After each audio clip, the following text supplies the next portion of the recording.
Kibra slums in Nairobi, Kenya is the largest slum in the continent, home to approximately 1 million people according to Advance Africa. Just like other slums from around the world, life in Kibra is synonymous with challenges from lack of proper housing, poor sewer lines, and high rates of unemployment, which ultimately leads to crime.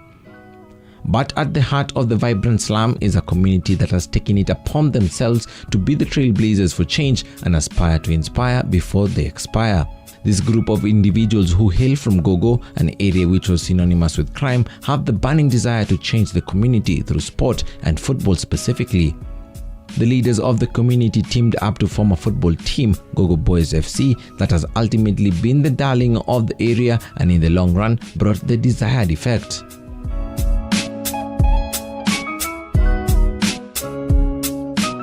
My name is Abdul Razak Roba. I'm the Secretary General of Gogo Boys Football Club, a team based in Kibra, Nairobi, Kenya, that plays for change. We help these young boys behind me to play football, nurture their talent, and also avoid vices that are very rife in Kibra, like crime and maybe drug abuse that is they're exposed to. So we try to help these boys just play football, nurture their talent, and just avoid drugs and crime. Historia ya Gogo Boys ilikuwa ni kupata wale watu walikuwa na deal na Gogo Boys kwanza sana, wengi wao walikuwa wana deal into crime. Yani walikuwa nafanya, wengine utapata walikuwa into drugs, vitu kama hizo. Na Gogo Boys historia yake ni area. Gogo Boys inamaanisha ni area mamiti zilikuwa zinauzwa. So Gogo yani inamaanisha ni hizo miti. So kwanza kureform watu ni vijana walianza kuja kujipatia hiyo shughuli ya kubeba miti. Ukibeba miti upeleke mahali ile nyumba inatengezwa, ndio hapo at least unapata mapato yako. Na hiyo area kitambo ulikuwa huwezi pita. Mchana iwe saa yote ilikuwa ni ngumu kupita. Ukipita utasikia tu nduru, mtu ameibiwa. The team started in the 90s, early 90s, but with time it went down because most of the players who were playing were searching for better life. Some of them went outside the country to work, some of them got jobs. So at that moment, football was not the in thing. So most of the players who were there played and left, so the team went down. Gogo Boys walikuwa cheza tu hizi local tournament, na unapata wakicheza hiyo local tournament hata ma-teams zilikuwa zinaogopa kucheza na Gogo Boys. Juu ile mafans, hooliganism ilikuwa ni mingi. Team pale game itachezwa lakini game isiishe, vitu kama hizo. So from there team ikakuja ikavunjika kidogo. So 2014 ikaamulika tena team irudiwe. But in 2014 through just people coming together, we started a team, registered in a local tournament, and then they won the tournament, the Ramadan Cup in 2014. Tukakaa tukaona kama vijana wamebeba Ramadan Cup, si tuwa register league. So from there ndo tukaanza. Na ile kuanza, so hapo hawa vijana ikabidi tuwalete pamoja, ikabidi tuongee nao, na hiyo time hatukuwa na mfadhili, ilikuwa tu ni watu base pale, wetu wa 200, mwingine 500, ile ndio uko nayo. At least tuone team ikienda mbele. In 2014 to 2015 we played the sub-county. We became the champions of Nairobi West, unbeaten in the first season that we started sub-county, the lowest league. And our plan was in 7 years to play the Premier League. So we started the journey at sub-county, unbeaten. We went to play playoffs for Nairobi, the sub-county champion between Nairobi West branch and Nairobi East. So we played a team from Korogocho who are the champions of Nairobi East. We beat them at Kamtewe 1-0. So we became the sub-county champions of Nairobi. We were promoted from sub-county to the county. At county we became number 2. We were promoted again, consecutively. So in 2 years we were promoted. So after that we played the regional league. So our first year in the regional league we became number 4. Unfortunately, because only 2 teams were being promoted, we were not promoted. But the following year, the following season, we became number 2. We were promoted to the National Division 2. The team's ambition is quite priceless, and they have a huge dreams of playing in the Kenyan Premier League, and to do so, Gogo has set a well-coordinated structure that enables it to function with ease as they aim to achieve their goals. We said we need to create a structure. You see, most of the time, the lower leagues, football is about personalities. It's about this person owning a team, controlling the team, for it to go up. But we said, no. For us, we'll do a structure. Have a structure like a professional club.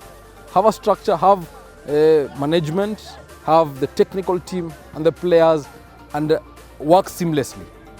But to enhance the club, be better. So we said, let's have the executive committee. Above the executive committee, we have an oversight committee. We have members who sit in the board. So we said, let's do it. Let's do it structurally. Although we're playing here down, but let's emulate something that is up there, a professional team. We watch the English Premier League. We see teams like say Man City, Arsenal, Manchester, and they have structures. They have structures that really work. We have a director of football, we have the manager, we have a chairman.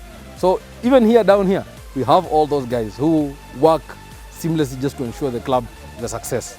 It has been a fascinating journey for Gogo Boys as they progress from one league to the other, blowing away teams and stamping their authority. Tulianzia kuanzia ligi ya chini, tukapanda, na ni season moja tu ndo tulicheza regional, tulicheza mara mbili. 2015 sub-county, 2016 county, 2017 and 2018 the season we played regional, and then now we're playing National Division 2 in 2019. So the plan is there, the 7-year plan.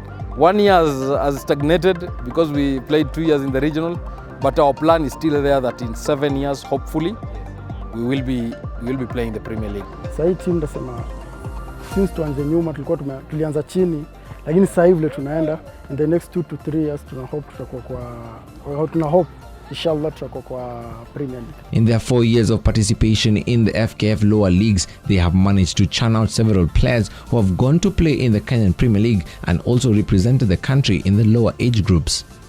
Quite a number of players who've played, but in the last 3 years, Lamine Diallo, William Oricho and Michael Matasio have played the Premier League. And we're also getting some interest for some of the players from the Premier League clubs who come here to watch the games and identify this player, that player. Today, as we're speaking, we have one player, Hilary Okoth, in Egypt with the Kenya Harambee Stars under-17 playing the Nile Basin tournament. At the start of the season, the team parted ways with Benjamin Kipruto, and in came former Kenyan international Collins Tiego, a product of Mathare Youth. Tiego played for Kenya in his heydays and featured for numerous clubs in the KPL. He also had stints overseas before he decided to hang his boots and become a coach. So far, vijana wana progress poa. Naweza sema since we started na now, wame make a very big progress. Kwa sababu before tulikuwa tumeanza vibaya, tumefungwa kama game 4 consecutively, but wakakuja wakapick. Because this is our new season, in a new league. Na kidogo ilikuwa inaleta sheki nini kiasi, but now wame progress poa, wakamachua into the league. Na sahi at least wanna give a good result kwa pitch. The impact Gogo Boys FC has had is immense and has been felt by the community, players and fans who all appreciate the change it has brought and they serve the moment. Imetusaidia pia sana kwa kupunguza crime mtaani, kupunguza vijana kuwa tu ile time ungekana vijana labda uvute bangi ama nini, ilituweka pamoja. Sasa time kama hii inafaa kuwe na vijana uko kwa mazoezi. Ile time pia ingefaa yani ukae uende ukapiga starehe Saturday ama Sunday unaenda game. Hatuku reform ma player peke yake. Tulireform mpaka mavijana mtaani, mpaka mafans wetu wote. Tukiona labda unaji-include kwa kitu ile haitakusaidia, inabidi tukurekebishe, tukae tuongee na wewe tuone venye life yako ni change.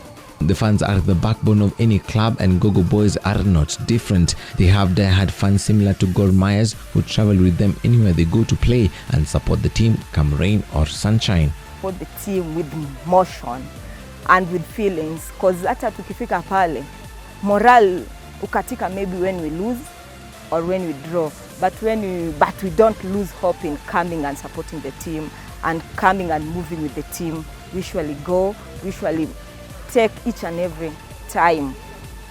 One shocking aspect is that their fans are not only from Gogo but from around Kibra and as far as Kawangware. Have people from outside, because even we have a branch in Dagoretti. Okay, as in someone will just come and tell you ati Gogo iko na Muslim. No, it is a community team. It's a people who are supporting the team are people from that community and outside the community. There's no tribalism. There's no that this person is this way, that way. No, we are all the same. As long as we meet on the club, on the ground, and we feel like we are going to support our team, there's no discrimination. Just like any other club in the country, Gogo faces similar challenges when it comes to running of the club. Whatever we have in terms of resources to help these boys is never enough. It's not enough. One of the things is these boys need to eat. They need to wear. Some of them have families. They have started families. As you can see, most of them are between 17 years and maybe 25 and 26. So trying to help them. So for us, we're looking at, instead of, because when you play, you need to eat. That one is, eating is not something that will tell someone come tomorrow or come the day after or come, they have to do it, to eat now. So, and if they don't get the food and whatever, they might think of going back to maybe crime and what have you. So resources is a major issue. Resources is a major issue, and we are asking anyone who can help us. And for us, when we say help us, we're not talking about give us money or give us food. What you can do is you can say, we'll take 5 of your players to school. Instead of giving us a fish, train us how to fish. However, due to their performance on the pitch and the positive impact the team has had on the community, they managed to rope in a sponsor. Lancet Kenya came on board and eased the burden on the management. Kidogo tukakuwa na mfadhili wetu, kama tunashukuru sana Lancet Kenya, lakini wao walianza tu na zile labda apatie chairman do ya soda ama do ya maji. From there ikakuja tukakaa, wakakuja wakaona wenyewe kweli vijana wamereform. Na hiyo kwa kureform wakaamua kusupport. So deal yetu ya kwanza tulinini na sponsorship yetu ya kwanza ilikuwa ni Lancet, na tunashukuru sana. From there walitushika mkono mpaka saizi hajatuacha. Na pia Kenya ile nyingine tunashukuru CEO wa Lancet ni mmoja wa Gogo Boys. So pia ilikuwa ni njia yake pia giving back to the community. So si pia tunashukuru sana kupata hiyo sponsorship, na ili tuchange ya vijana wengi. Juu pia tulikuwa na vijana wale walikuwa pale labda walikuwa na ingia kwa hizi crime ndogo ndogo, walikuwa na issue za thugs, issue za drugs na nini. Lakini from there tulika change motto yetu ikakuwa playing for change. Ukitaka kuja kuchezea Gogo Boys lazima tujue unatoka background gani, familia yako, vitu kama hizo, tuone venye tunaweza change lifestyle yako.